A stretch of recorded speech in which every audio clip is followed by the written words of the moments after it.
Hello all, this is Universal Group of Institutions, Bangalore.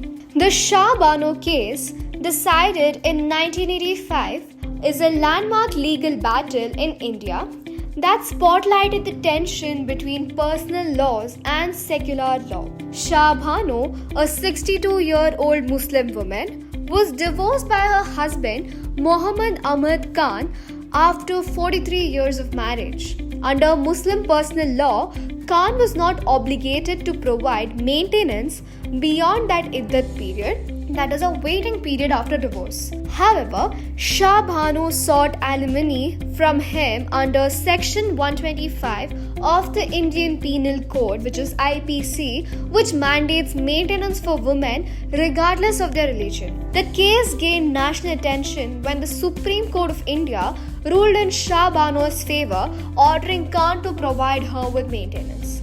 The ruling was seen as a triumph for women's rights, as it upheld the principle of gender justice and the application of secular laws over personal laws. The court's decision was hailed as a step towards equality and protection for women from all religious communities. The verdict, however, sparked a massive political and social controversy. Many in the Muslim community felt that the ruling undermined their personal laws as well as religious autonomy.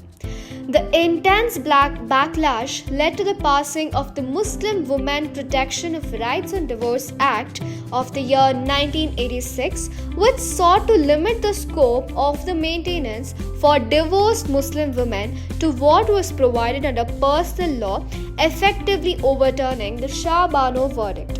The Shah Bano case remains a significant episode in India's legal and social history, reflecting the ongoing struggle to balance personal religious practices with universal principles of equality and justice.